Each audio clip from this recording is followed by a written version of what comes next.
Bismillahirrahmanirrahim. يا أيها الذين آمنوا ادخلوا في السلم كافة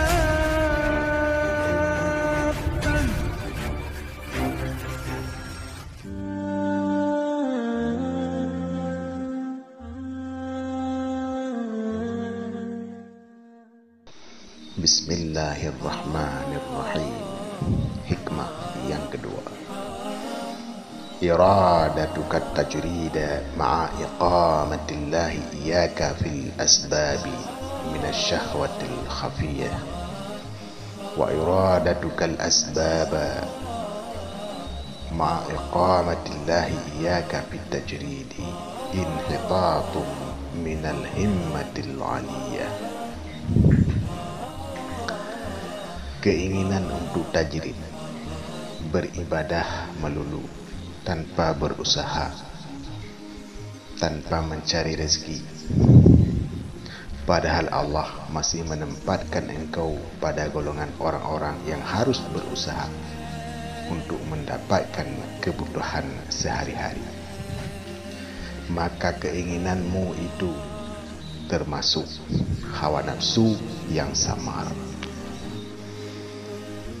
Sebaliknya, keinginanmu untuk berusaha, padahal Allah telah menempatkan dirimu pada golongan orang-orang yang melulu beribadah tanpa perlu kepada usaha lagi.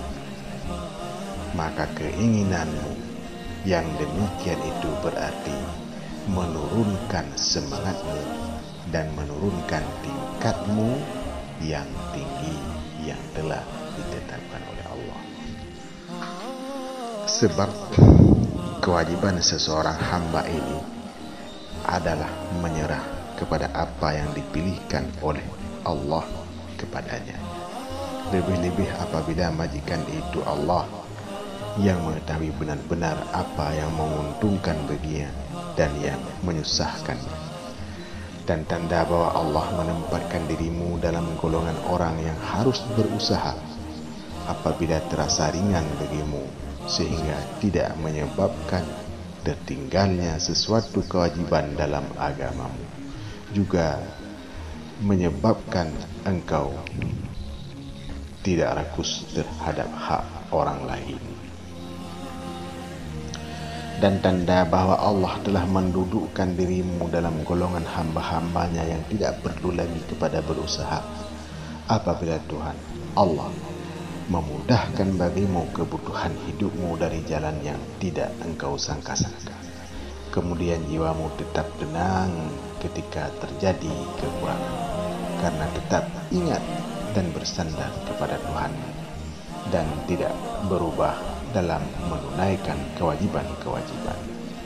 Syaitan sebagai musuh manusia tidak suka bila melihat manusia itu tenang, maka ia datang membisikkan kepada manusia supaya tidak puas terhadap apa yang telah diberikan Allah kepadanya, dan selalu membayangkan kepadanya kesenangan, kemewahan, ketenangan lain orang lain, untuk membangkitkan sifat tamak, rakus, iri hati terhadap apa yang bukan haknya. Sehingga apabila ia telah melepaskan apa yang ia telah tenang, tenteram itu untuk menurunkan sifat tamak rakusnya, gagal amal perbuatannya dan kecewa.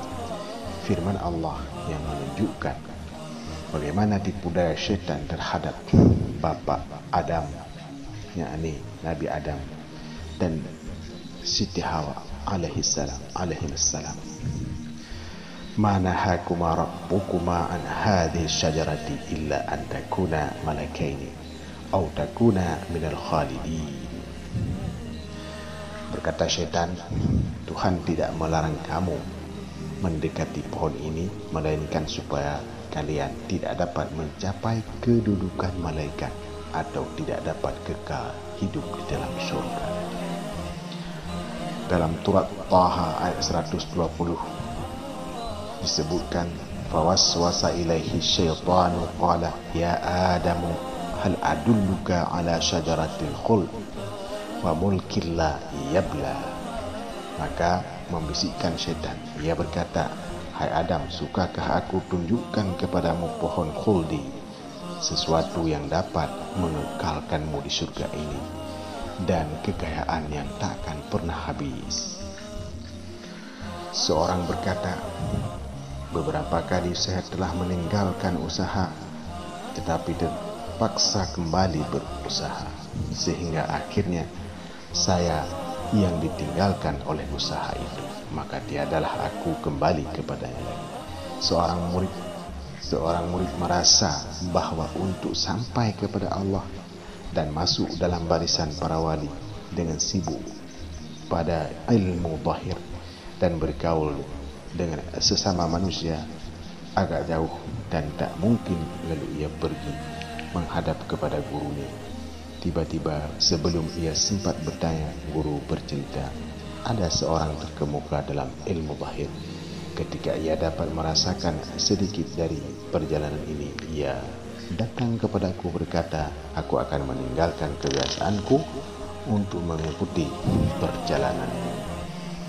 Jawabnya, bukan itu yang harus kamu lakukan, tetapi tetaplah dalam kedudukanmu, sedang apa yang akan diberikan Allah kepadamu pasti sampai tercapai kamu kepada yang telah ditetapkan oleh Allah untukmu.